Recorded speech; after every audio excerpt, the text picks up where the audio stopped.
जय हिंद दोस्तों, उम्मीद करता हूँ आप सब अच्छे होंगे। दोस्तों, लोन रिकवरी हेल्प में सभी का स्वागत करता हूँ। दोस्तों, अगर आप एक साल तक भी इन क्रेडिट कार्ड का बिल नहीं भरते हैं तो आपके साथ क्या क्या दिक्कत, क्या क्या प्रॉब्लम आ सकती है। क्या आपको जेल जाना पड़ सकता है, क्या आपके घर के सामान को टैच किया जा सकता है आर्बिट्रेशन के माध्यम से, या फिर आपके ऊपर कोई कानूनी प्रक्रिया की जा सकती है। क्योंकि पहले लोग जब डिफॉल्ट करते थे तो ये सोचते थे कि क्रेडिट कार्ड में कुछ भी नहीं होता, डिफॉल्ट करेंगे सिविल खराब होगा, इसके अलावा कुछ नहीं होगा। लेकिन समय समय पर कुछ ना कुछ बदलाव आते रहते हैं। जब तक आपको बदलाव के बारे में पता नहीं होगा, नहीं तो आप इन चीजों से बाहर नहीं निकल पाएंगे। किसी दिन केस हो जाएगा, फिर आपको दिक्कत परेशानी बढ़ सकती है, क्योंकि आपने क्रेडिट कार्ड को डिफॉल्ट किया है। क्रेडिट कार्ड जितने भी हैं सारे के सारे आपकी अनसिक्योर्ड कार्ड की बात कर रहा हूं मैं, सिक्योर्ड क्रेडिट कार्ड की बात नहीं कर रहा, अनसिक्योर्ड क्रेडिट कार्ड की बात कर रहा हूं।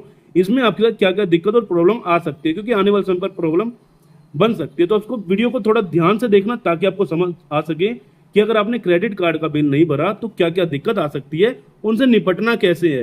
क्योंकि अधिकतर लोग जब जॉब लॉस हो जाती है या बिजनेस में लॉस हो जाता है तो अधिकतर लोग जो है अपना मिनिमम अमाउंट पे करना शुरू कर देते हैं क्रेडिट कार्ड में। लेकिन वो उनको ये नहीं पता रहता कि जितना भी पेमेंट कर रहे हैं वो सारा का सारा मिनिमम बैलेंस पे कर रहे हैं। मिनिमम का मतलब है आप उसका ब्याज दे रहे हैं। तो ये सब चीजें हैं, एक चक्रव्यूह है जो घेरा है जिसमें आप फंस चुके हो। उनसे बाहर निकालने की मैं आपको आपकी मदद करता हूँ। अगर आप चैनल पर पहली बार आए तो चैनल को सब्सक्राइब करने के साथ वीडियो को एक लाइक कर देना और शेयर करना उन लोगों को जो इस समय लोन की किस या फिर क्रेडिट कार्ड की बिल भरने की वजह से असमर्थ हैं। और भाई, हम लोग रोजाना 8 बजे शाम को लाइव स्ट्रीमिंग भी करते हैं। लाइव स्ट्रीमिंग के माध्यम से जुड़ने के लिए बेल नोटिफिकेशन ऑन कर लीजिएगा ताकि जैसे हम लाइव पर आए आप तक नोटिफिकेशन पहुंच जाए। बाकी मैं अपना नंबर आपको स्क्रीन के ऊपर शो कर दूंगा। किसी भाई की कोई पर्सनल क्वारी होगी तो कॉल बुकिंग के माध्यम से जुड़ सकते हैं। बाकी भाई, कमेंट में अपने शहर का नाम और अपने क्रेडिट कार्ड के बैंक का नाम जरूर लिखकर बताना ताकि मैं आपको बता सकूं आपके शहर में इनके रिकवरी एजेंट आ सकते हैं या नहीं आ सकते। दोस्तों, जितने भी क्रेडिट कार्ड हैं, आपने जो भी क्रेडिट कार्ड लिए, आज की डेट में सबकी सब करेंसी डिजिटलाइज हो चुकी है ज्यादा से ज्यादा। अब क्रेडिट कार्ड हैं, उनके ऑफर किस प्रकार आपको मिल रहे हैं। आपको समय समय पर नए नए ऑफर देके कंपनी जो आपको झांसे में ले रही है। झांसे में किस प्रकार ले रही है, आपको पहले महीने दिया उन्होंने आपको शुरुआत में उन्होंने 50,000 का क्रेडिट कार्ड दिया, लेकिन बढ़ते बढ़ते बढ़ते बढ़ते वो 5 लाख तक का भी हो गया। ऐसे करके आपके तमाम बहुत सारे क्रेडिट कार्ड हो गए। आपने कुल मिला के आपके पास 10 से 15-20 लाख तक के क्रेडिट कार्ड आपने इकट्ठे कर लिए। अब आप उसके साथ असमर्थ हो चुके हैं उसकी पेमेंट करने में, क्योंकि या तो जॉब जा चुकी है, बिजनेस में लॉस हो चुका है, या फिर आपने ऐसी जगह पैसा लगा दिया तब आपका पैसा वापस आने को ही नहीं हो रहा। आप सोच रहे हैं कि मैं इसको डिफॉल्ट करके इसकी सेटलमेंट करवा लूंगा, लेकिन कई लोग इसकी सेटलमेंट नहीं करवा रहे। उनको ये लगता है क्रेडिट कार्ड में ऐसा कुछ नहीं होता। तो आपको समझना होगा क्रेडिट कार्ड में क्या क्या दिक्कत, क्या क्या प्रॉब्लम आ सकती है। सबसे पहली प्रॉब्लम कौन सी आती है क्रेडिट कार्ड के बिल ना भरने में? सबसे पहले जो प्रॉब्लम आती है वो होती है सिविल की। आपका सिविल डाउन होगा, 101% डाउन होगा। अगर आपने पहली ईएमआई ही बाउंस कर दी तो आपकी जो है सिविल में एकदम इफेक्ट करेगा और आपका सिविल डाउन होना शुरू हो जाएगा। सिविल पहली होगी। अब सेकंड, आपके घर पे इसके रिकवरी एजेंट भी आने ही आने हैं, क्योंकि क्रेडिट कार्ड के अधिकतर जितने भी क्रेडिट कार्ड हैं वो आपको अधिकतर बैंकों से मिलते हैं। बैंकिंग हर शहर में उपलब्ध है, गांव वगैरह में भी उपलब्ध है, तो इनके रिकवरी एजेंट आपके घर पर आ सकते हैं। ठीक है, सेकंड ये हो गया। अब मैं इसको सब कुछ बताऊंगा इसमें कैसे निपटना है, आपको कैसे बाहर निकलना है। अब उसके बाद अब आपके ऊपर जो प्रक्रिया की जा सकती है, आर्बिट्रेशन की प्रक्रिया की जा सकती है। तो इससे कैसे निपटना है वीडियो में देख लीजिएगा। और सेक्शन 25 की प्रक्रिया की जा सकती है। सेक्शन 25 की प्रक्रिया इसलिए की जा सकती है अगर आपका ईसीएस लगा हुआ है। ईसीएस का मतलब है कि आपका ऑटो डेबिट लगा है, तो इसकी वजह से भी आपको दिक्कत, सेक्शन 25 का नोटिस जारी किया जा सकता है, जिसके ऊपर सेक्शन 25 एक्ट सेटलमेंट का केस भी बैंक करवा सकता है। और उसके अलावा आजकल नया एक केस शुरू हो चुका है जिसमें आपको 316, 318 बीएनएस की धारा, जो कि पहले 420 में माना जाता था, जिसमें आप लोगों को धोखाधड़ी का केस किया जाता था। इस प्रकार अब ये लोन कंपनियां आप लोगों के पास 316, 318 का नोटिस भी जारी कर रही हैं, जो कि कोर्ट से डायरेक्ट आ रहे हैं। जो भी आ रहे हैं, आपको कोलकाता से भी आपको बहुत सारे नोटिस आ रहे हैं, गुजरात से भी आ रहे हैं, और आपको तमाम तरीके से दिल्ली से भी बहुत सारे नोटिस आ रहे होंगे। तो आपको इस वीडियो के माध्यम से समझना होगा अब इस दायरे से मुझे बाहर कैसे निकलना है, क्योंकि कंपनी अब केस करना शुरू कर रही है क्रेडिट कार्ड के ऊपर। लेकिन आपको समझना होगा कि अब अगर हमको इससे बाहर निकलना तो किस प्रकार बाहर निकलेंगे। सबसे पहला है ये सिविल वाला तो मैटर देखो। अगर आप लोन डिफॉल्ट करोगे सिविल तो आपका डाउन होगा ही होगा, 101% है, सिविल तो डाउन होगा। अगर आप सिविल की चिंता कर रहे हो तो पुरानी पेमेंटें जितनी है सारी क्लियर करके लोन को आगे बढ़ने दीजिए। अगर आप डिफॉल्ट नहीं करना चाहते, अपने सिविल को बेहतर बनाना चाहते हैं, पैसा है तो पे कर दीजिए, नहीं है तो वेट कीजिए, आपको समझा दिया जाएगा क्या क्या करना पड़ सकता है। अब इसके बाद आपके घर पे रिकवरी एजेंट आना स्टार्ट कर देते हैं। रिकवरी एजेंट कब से आना स्टार्ट करते हैं? 1 हफ्ते बाद से लेकर 7 दिनों के बाद से आपके घर पे रिकवरी एजेंट आना शुरू कर देते हैं, क्योंकि जितने भी ये जो क्रेडिट कार्ड कंपनी है अधिकतर आपके शहर में विकसित हैं और आपके शहर में इनके रिकवरी एजेंसी विकसित होती है, तो आपके घर पर ये कुछ ही दिनों में, हफ्ते 10 दिन के बाद आपके घर पे आना शुरू कर देते हैं। लेकिन अगर आपका लॉस हुआ है, किसी रिकवरी एजेंट आपके घर पर आके किसी भी प्रकार की बातचीत कर रहा है, सबसे पहले उनको अपना तर्क रखिए कि भैया मेरे साथ ये प्रॉब्लम है, मैं इसको 2 से 3 महीने के अंदर क्लियर करने की कोशिश करूंगा, ताकि आप लोग रिकवरी एजेंट को देखो। रिकवरी एजेंट बार बार क्यों आते हैं? जब आप उनको बोलते हैं मैं अगले हफ्ते तक आपकी पेमेंट करवा दूंगा, 15 दिन में पेमेंट करवा दूंगा, तमाम तरीके से आप एक चीज बोलते हैं, तो आपके पास 10-15 दिन के बाद पेमेंट नहीं होती है, तो उनको पहले ही समय देकर रखिए कि मैं कम से कम 2 से 3 महीने बाद पेमेंट करूंगा। अगर वो कहता है कि आपका अकाउंट एनपीए चला जाएगा, आपके ऊपर केस हो जाएगा, वो रिकवरी एजेंट का काम नहीं है, वो सारा का सारा काम कंपनी का है, जो जिसने आपको क्रेडिट कार्ड दे रखा है। ठीक है, यहां तक क्लियर हो गया कि रिकवरी एजेंट से सबसे पहले डीआरए का लाइसेंस मांगिए, उनसे उनका आईडी प्रूफ मांगिए और उनसे आपका होम विजिट का लेटर मांगिए। ये सब आपके लिए क्लियर हो चुका होगा, क्योंकि रिकवरी एजेंट का इसमें किसी प्रकार का कोई रोल नहीं रहता। किसी भी रिकवरी एजेंट को कोई भी मिनिमम बैलेंस देने की जरूरत नहीं है, ना ही किसी प्रकार के पेमेंट देने की जरूरत है। अब इसके अंदर आर्बिट्रेशन की प्रक्रिया भी की जाती है। आर्बिट्रेशन की प्रक्रिया किस लिए की जाती है? ताकि आपका जो पैसा है, देखो बैंक के पास और ऑप्शन नहीं है, क्योंकि उन्होंने पैसा दे रखा, उनके पास कोई ऑप्शन नहीं है, ना ही आपने उनको कोई प्रॉपर्टी अटैच करवा के दे रखी है, ना ही किसी प्रकार का आपने कोई भी सिक्योरिटी दे रखी है, उनको किसी प्रकार की सिक्योरिटी नहीं दे रखी।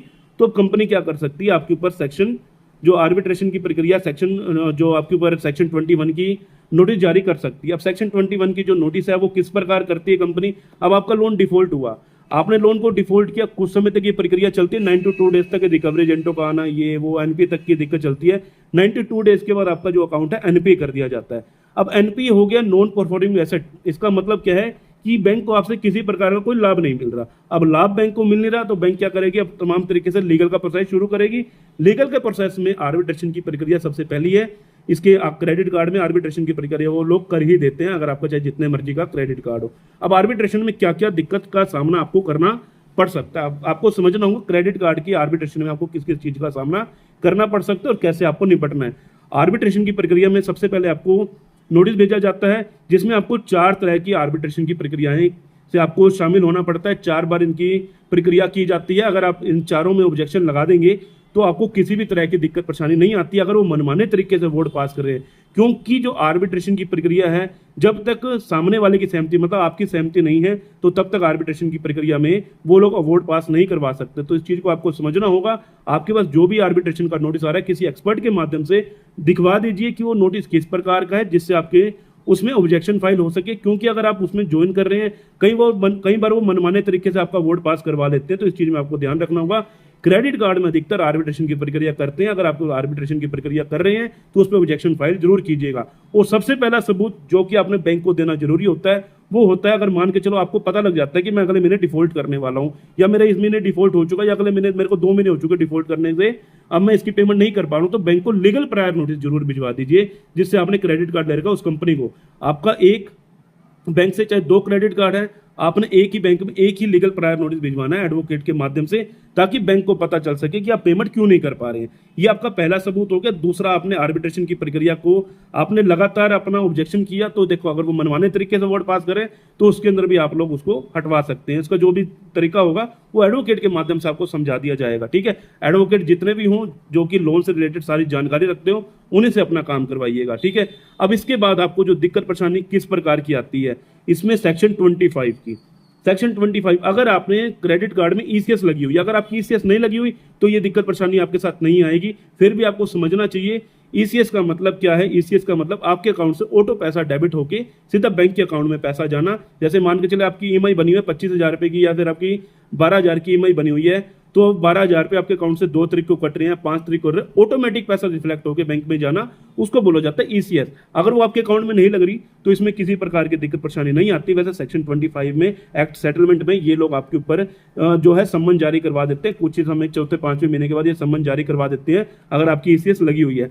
लेकिन इसका भी समाधान है, मैं किसी और वीडियो में बता दूंगा, लेकिन इसमें हम इस चीज की जानकारी देने की जरूरत नहीं, क्योंकि बहुत सारे कम लोग हैं जिन्होंने ईसीएस की एक्टिवेट की होता है। अगर आपको अधिक जानकारी चाहिए तो आप संपर्क कर सकते हैं। उसके बाद अब इसमें दिक्कत क्या आती है, आजकल जो भी चल रहा है फर्जीवाड़ा के रूप में, कुछ फर्जीवाड़े हो रहे हैं। कई लोग नकली दस्तावेज देके बैंकों से लोन ले रहे हैं या क्रेडिट कार्ड ले रहे हैं, तो उसके लिए 316, 318 बीएनएस भारतीय न्याय संहिता के रूप में ये लोग आपको एक नोटिस जारी करके दे रहे हैं, जो कि कोलकाता, दिल्ली, अहमदाबाद तमाम तरीके से आपके पास नोटिस जारी हो रहे हैं। बहुत सारे बैंक हैं जिन्होंने ये प्रक्रिया चालू कर दी है।